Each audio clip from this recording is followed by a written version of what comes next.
Hello, wonderful Tier 2 legends. I hope you're all doing very well indeed. Now, you might remember a couple of weeks ago, maybe about a week and a half or so ago, that I asked you all for your top 5 favourite SKRILLEX tunes of all time. Quite a difficult question, to be fair, but I wanted to know, and the result is this video that you are watching right here. I've totted up all the responses, and we've got a top 11 here in terms of the amount of votes for each one that was kind of chosen. And what I'm going to do is I'm going to tier them. I'm going to order them by how good I think they are, tier list style. Made me realise in a way, just kind of, totting these up and hearing them again, just how much music he's written and how many genres he's covered and how many bangers there are within that kind of just gargantuan amount of styles that he has covered within bass music and pop music and everything in between. Just to give a bit of admin here, some of them will have the same artwork, but I will definitely be making clear which one we are talking about each time. And yeah, like I said, we have 11 of them here. That is because we had 5 outright that were clear, they'd been chosen the most, and then 6 that had been voted for 3 times each. So I just thought, rather than, kind of picking 5 from that 6 and having to choose between them, why not just do all 6? Why not just have an extra bonus one at the end so that we have a nice round 11? That doesn't exist, but how about that? Let's get fucking rolling on with it, shall we? Roasting your favourite SKRILLEX tunes. Let's go. And first up here we have Rock and Roll Will Take You to the Mountain. That is the track I'm going to be talking about first.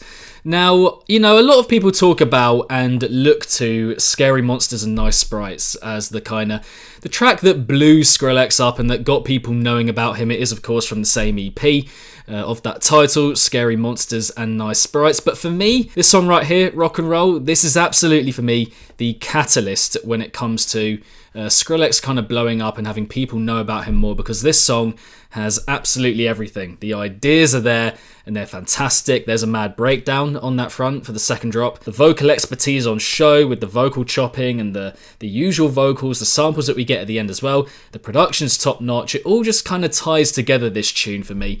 And it has pretty much everything, in my opinion, that SKRILLEX was good for. Like, if you think about all the characteristics and kind of traits of his music, I think it is all here. Just an amazing mix of fun and evil. We get a bit of melancholic in there as well, like a little bit of solemn, even though it is still quite electrifying in the progression of each drop. The kind of do do do do do do do do do do. It's a little bit melancholic, but you mix that in with a bit of evil and a bit of fun, and you do just get, for me, every kind of SKRILLEX box ticked here. And looking back, I just feel like I could have placed this way higher in my tracks of the decade. I don't think I even placed it in that top 100. I don't know why I didn't. This song, I just find it very difficult to skip it. It is incredible. Expert songwriting, which you don't get very often in this scene. You get good drops, you get good introductions, but having actual songwriting, having all the sections kind of just operate alongside each other really well, is quite rare. And yeah, it's just an incredible song. The ending bit as well, everyone remembers. It's extremely iconic. They're not artists because nobody can play the guitar. I mean, it just has so much class just oozing from it and stamped all over it. And this one absolutely going in the S row. Absolutely no questions asked. This song is elite. Mile and away the one that was chosen most, and second was another from that EP. Next up we have Kill Everybody. Now, same kind of pace as Rock and Roll, if I'm being honest. That upbeat, electrifying, kind of grisly, gravelly house kind of tempo. Very, very frenetic. I love it. But way more demonic, I think. This one just feels like it's kind of, really getting deep and under your skin and, kind of tying knots in your stomach, that kind of thing. It feels devilish, it feels horrific, it's all that kind of thing. The introduction here is absolutely incredible, and for me, one of the most memorable vocals ever to go with it on that introduction. I want to kill everybody in the world. I've always felt like that introduction could have been just a little bit longer, that little break moment that we get, where the vocal is isolated, I think is just, it's beautiful. It's a time-stopping moment, and I really feel like that could have been embellished and drawn out just a little bit more, just to build the atmosphere even more before the drop comes in.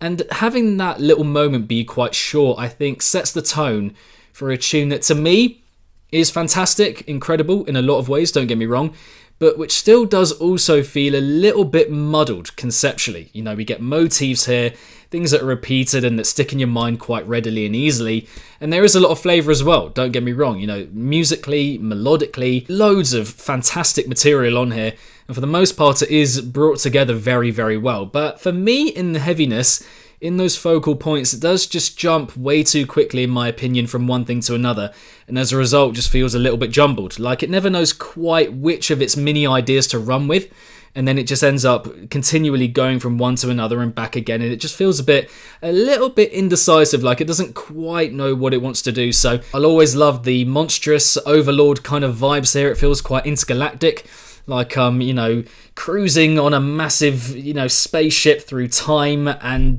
just trying to defeat some massive overlord kind of creature. And there is a lot of good here, like I said, just not quite as complete as others that we have got from him down the years. So this one I'm going to be placing pretty firmly in the B row. Rock and roll in the S and kill everybody in the B. Following that, we have a pretty legendary remix right here. That is his take, Sonny's take on Levels by Avicii. Another sick tune, if I'm being honest. Does a very good job of refashioning the original and just doing it in his style, if you know what I mean. It very much feels like a take on Levels, with the amount that he includes the vocal and the musicality, the melody of that original, but very much doing it in his style, in Skrillex's style.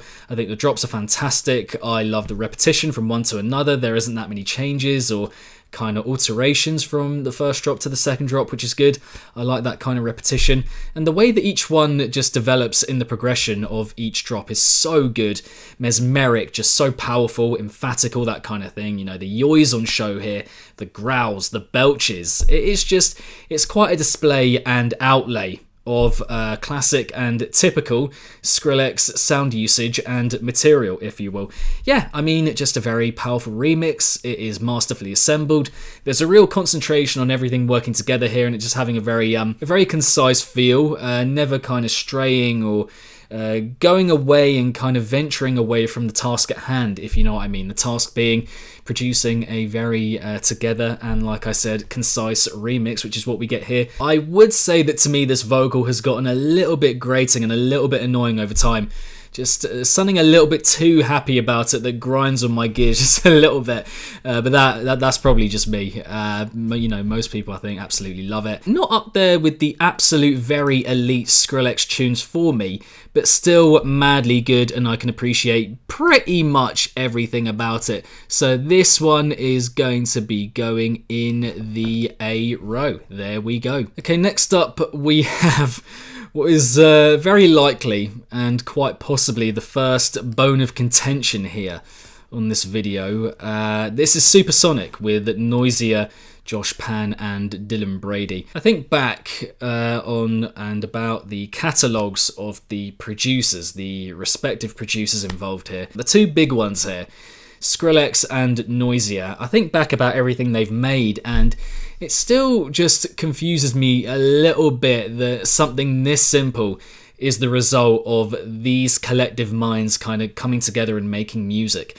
I mean, don't get me wrong, simplicity, it can be good, it can be very good, especially if the production is there, and the production is very much there on this tune, don't get me wrong, it is exceptional, it sounds very visceral, it sounds very alive and real, it's so there. But, you know, more than anything, you know, beyond the production, beyond just how well it's put together, I am left thinking that this is a little bit of a missed opportunity from them more than anything. Yeah, I mean, just not a lot going on here with the ideas, with the concepts, and that being in the drops in particular. I mean, the second drop is a bit better, quite gnarly and savage, but still not amazing. And then the vocal as well, I've just never really enjoyed. Lyrically and tonally there from Josh Pan. I think Dylan Brady is on it as well. I'm not sure. Just do let me know who's on the vocals, but I've just never really been a fan of it on any kind of front. So yeah, this one, I mean, it's decent, but I don't really get why people love it so much. I mean, are you being swayed by the names involved? Is that what kind of ticks it off for you?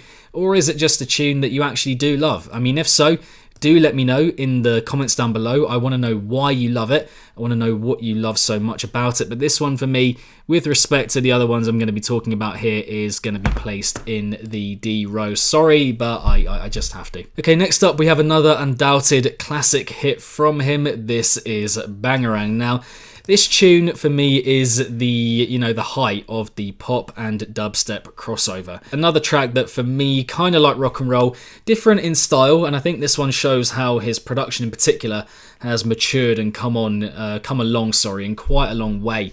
But yeah, another one that for me just has everything for what it is, for what it's going for. It's that incredible mix of fun and bouncy that we've come to know him for up to that point, but also just so attacking at the same time. It's got those really thick, metallic, industrial vibes that are just given that full-blown modern execution and flourish and kind of polishing off, if you will. Like, it has a very sharp, up-to-date feel while still feeling, quite old-fashioned in the clang of those metallic sounds. The genius of it for me lies in SKRILLEX here just making the most savage sounds, those ones that I just talked about, extremely accessible. This song was on the radio, it was being played out in clubs, just anywhere, randomly, whatever. And my friends as well, who seriously, for the most part, just don't like bass music and dubstep in particular, just find it a little bit too much. I mean, they loved this song when it came out and they still love it now. So I think that just says a lot for how SKRILLEX here was able to just popularize something that on the surface is quite full on and quite a lot for most people. The only thing that would maybe bring it down would be my own problem, in that I heard the the original edit basically of this tune, and it was a little bit different in quite important ways. Like, instead of the drops going ba ba ba ba ba bam bam, it went ba ba ba ba ba ba bam, and like that had a bit more motive and a bit more energy about it, and I got a little bit attached to that. But I still like this one a lot, and yeah, it is just the title track from the best EP of the 2010s, in my opinion, hands down. It is a fucking banger, and this one, Bangarang, for me, is to be slotted right in the S column. Next up, we have a little bit of an oddball, a little bit of a curveball, if you will, with regards to what I've talked about already and what I will talk about after this one. That is Face My Fears with Hikaru Utada. Yeah, I mean, this song is lovely, it is extremely memorable. In terms of the vocal that we get in both versions, the English version, the Japanese version as well. Just such a, something so iconic about that. Let me face my fear. It is so stunning. It is gorgeous. I love that so much. And the drops have got this kind of really arresting, icy kind of flavour to them, quite frosty in the delivery and execution of these drops. It is quite similar, I would say, to the Island remix that SKRILLEX did for Pendulum a couple of years ago. And for me, that is the better iteration of this SKRILLEX style, if you know what I mean. It is so similar that I just can't help but, compare the two, if I'm being honest. I mean, production-wise, stylistically, I enjoy those focal points quite a lot. The drops that we get here, like I've said, got that really kind of frozen, icy kind of feel to it. But conceptually, aside from the production, conceptually, just not particularly memorable. The only reason I think that I would go back to this tune, and it is an important reason to be fair, the vocal, that catchy vocal we get, but that is probably the only reason I would go back to it. And I'm not going to choose songs if all I'm doing is going to it for the vocal, which is there for maybe, I don't know, makes up what, a sixth or a fifth of the tune overall. The good that I'm going to get from that kind of SKRILLEX approach is always going to come in the Island remix that he did. With that kind of approach, the good that I get comes in those drops, and not so much these ones, which are the focal points, don't forget. So again, just not going to be going back to it for the vocal only. This one, I think I would feel good, respective to my own enjoyment of it, placing it here in the C column. There we go. Then we have another huge dubstep hit, this one being First of the Year from the More Monsters and Sprites EP. Now, I have a very interesting relationship with this song. Not dissimilar, not massively dissimilar from Bangarang, in that, there was a version that came out about a year and a half before the actual version came out, and I just got completely attached to that original ID that first came out. I think I made a video about it. I might be wrong, but I think I'm remembering right that I've got a video on my main channel kind of covering that original ID. But it is different in very, very important ways, and actually this tune is why I don't listen to IDs anymore, because basically I became so attached to those ideas in that ID that when the actual one came around that we have right here with this artwork, I was left a little bit disappointed. I'm not going to lie. Like, I still loved it. A lot of the essential stuff with that tune was still there, but there were really important things about it that I was just like, oh, why isn't that in there? Why has he changed that up? And that was a shame. That was my kind of naive music appreciation self, and now I get it. He actually changed those things for and with good reason. But initially, I wasn't best pleased, and it kind of left a bit of a mark on me. Not gonna lie. I'm deeping it a bit here, but that's exactly what it was. I was just a little bit gutted. What we have right here with this final version is a bit more of a kind of radio edit, if you will. Just a bit shorter, a bit more concise, and that does work for it in quite, significant and important ways. Makes it more explosive, makes it more, like I said, concise and to the point. Given how much is going on here, I think you want to kind of present it in a way that is a bit more easily digestible than what we got in that original ID, which I will link below, by the way. But yeah, it was just more of a long form take, something a bit more epic and drawn out and a bit more storytelling appeal to it. But here what we have, yeah, like I said, a bit more radio friendly, that kind of thing, and the essence of it is still very much there. All the jubilation and just outright fun of the introduction. You got the innocence of the piano that we get in the builds as well, the whole cool 911 now, one of the most iconic vocal samples and pre-drop moments in modern dubstep history, the gargantuan seismic dubstep drops that we get, the change from one drop to another, the incredible musicality that we get laced through it as well. I just do wish also actually that the original extended version had been released as well. You could have even dropped it as an extra on a remix EP for this EP, for the original EP. It could have been dropped anywhere, maybe as its own standalone cut. But I really do wish it had been put out along with this, fully realised and finished actual version. There's no midsection in this final version. It's just it just goes straight into that second build and then straight into the second drop, which is a little bit of a clunky transition, lest I forget to mention. But yeah, still, I think an incredible tune. The ideas, like I said, are fantastic. I love the setup of it. Just wild as a tune overall, and an amazing video to go with it, lest I forget to mention. One of the most iconic in its field, in its genre. I will happily place in the A column. I think it is a shame, like I said, that it had and went through so many changes for that final version, but it does still have loads going for it, so feel completely fine putting it there. Okay, next up, now you might actually be surprised as to which one I'm mentioning from Recess, his debut album, but it is indeed Fire Away. Now this song, yeah, again, it is quite nice, similar to Face My Fears. I come out of it each time just thinking, yeah, that's a nice tune. That is just a nice tune. Just another expert dive, I think, from him into more chilled territory. A bit of a garagey beat here that I think is executed perfectly. The production is absolutely gorgeous, sumptuous. The atmospheric introduction as well is beautiful. I love it so much. Unfortunately, what I would have to say, because I know a few of you did vote for this tune, but what I would have to say is that the vocal does take away some good for me with my personal experience with this tune. I think lyrically, I've kind of always struggled to take it completely seriously. It's not the best on that front.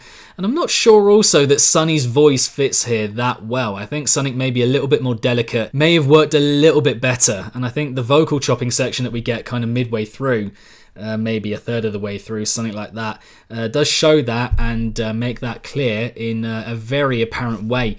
It's just quite piercing and quite direct and almost gets quite invasive on your ear, and I don't think that fits all too well with the instrumental that we get here. I think maybe someone like Ellie Goulding, for example, who has featured on Summit and who actually used to go out with SKRILLEX, funnily enough. But yeah, Ellie Goulding, I think would have been a good choice here, maybe a better choice for this instrumental. Don't get me wrong, instrumentally, musically, very on point, but the vocal does grate on me just a little bit. So This one I will be placing firmly in the C row.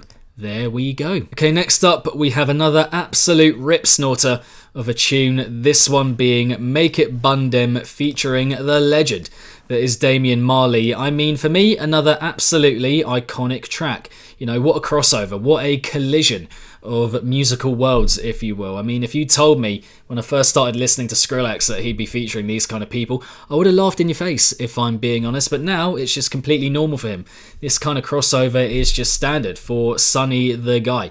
But yeah, like Bangarang, I think for me, this one is just another where abrasive sounds are made quite accessible. Again, it's a situation here where I had a lot of friends, you know, loving this tune. Conceptually, everything here works. I think the vocal fits the instrumental very well. The relationship between all the different sections in here, in this tune, is just really good. How they're moving from one to another, one sequence to another, is fantastic. I think the sound usage is absolutely top notch. And SKRILLEX, I think, just really captures the kind of reggae essence that Damian Marley brings here in the dubstep sounds that he uses. So yeah, again, like I said, sound usage and the deployment of those sounds where they're placed, all of that is so on point. Not one of his very best, I wouldn't say. Not up there with the, you know, the very top band, but still very, very good. And this one I'm going to be placing as well in the A row. Okay, penultimately here we have another chilled venture from the Skrillmeister himself, and I think the most recent tune here, the youngest tune here, could be wrong, but I think it is a little bit younger than Face My Fears and Supersonic from what I remember. If I'm wrong, do let me know that I am wrong, of course, in the comments. But yeah, another kind of garagey attempt here, not massively dissimilar to Fire Away in the setup of it and the sounds used, the overall vibe and the kind of, you know, the atmosphere of it, you know, that kind of thing. Again, the production here, the arrangement, the transitioning, all amazing. And I think I'm right in saying that he whipped this up in like a day or something like that. I remember him saying something like that. So yeah, I mean, that it sounds this good, having spent about a day on it, production-wise, is quite incredible, and you know, just a massive sign of how amazing a producer he is. Unsurprising though, also, in that it is conceptually quite straightforward. You know, it is a lovely tune. I get a lot of good feeling from it. It's soothing, it's pretty, it's beautiful, all that kind of thing. But it is just fine. Ultimately, there isn't a lot to remember it for here, apart from the little vocal motif, the little that little thing. I mean, you know, not the best impression I've done, but that is the most memorable thing about it, and it isn't, you know, going on throughout the whole tune. So I think, like I said, it is very nice, but it doesn't really have much memorability factor, and ultimately that is what is going to make me go back to a tune again and again. It is nice, it is good, it is a chilled kind of listen. In terms of it being and ranking along great SKRILLEX tunes, I wouldn't say it's anything like that. So for me, this one is going to go also in the C. And finally, here to finish off with this video, the final tune I'm going to be talking about today, we have another remix, and another incredible remix at that. This of Promises by Nero, and also with Nero, so a little collaboration remix that we have going on here. They do have a better one together, Holding On, their remix of that, their collaboration remix of that, but this is still 100% one of the best remixes that this scene has seen, period, hands down. It's still right up there, you know, top few.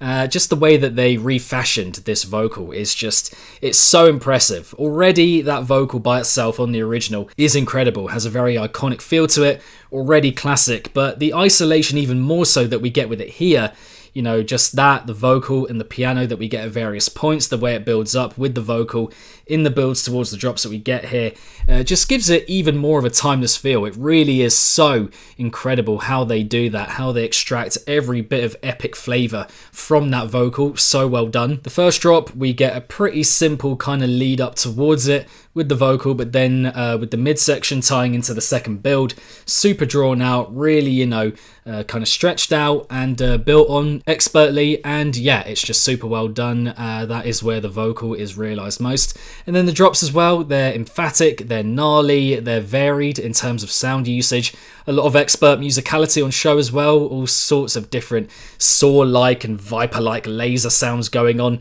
all tying together very well on the heavy front, and the repetition again again, just works extremely well from one drop to another. Hardly any, if any, changes, I don't think, from the first drop to the second drop, and that repetition is fantastic. So yeah, this one, it makes all the right steps, it does everything right, and it is absolutely insane as a track, and this one I'm gonna happily put in the S column. So there we go, people. So just to round up here, the very best that you put forward, in my eyes, in my opinion, Rock and Roll, Bangarang, and the Promises remix with Nero. Then following that in the A row, we have the Levels remix, we have First of the Year, we have Make It Bun Dem. Just below that in B, we have Kill Everybody. Then in C, we have Face My Fears, Fire Away, and Cliptown Empyrean. That's quite interesting, that, isn't it? All the kind of chilled ones in the same row. Who knows, maybe I have a particular take on his chilled style. And then closing off, unfortunately, for some of you guys, I imagine, with Supersonic in the D row. Anyway, guys, let me know if you enjoyed this video, what you made of it, what you made of this kind of video idea. If you want to see me do more, which artists you would want to see me do next, we can get that going. Create a little series, get that going on here. I think that would be quite fun. But yeah, let me know all of that down below. Also, what you thought of my tiering. How angry are you with me? How pissed off are you with me? I want to hear it all. Just drop all your thoughts, all your comments in the comment section down below. Thank you very much for tuning in and being absolute legends for pledging at this tier. You are helping keep the channel going, very much so, and I appreciate it massively. Love you guys, and see you in the next one, whatever that might be. Peace.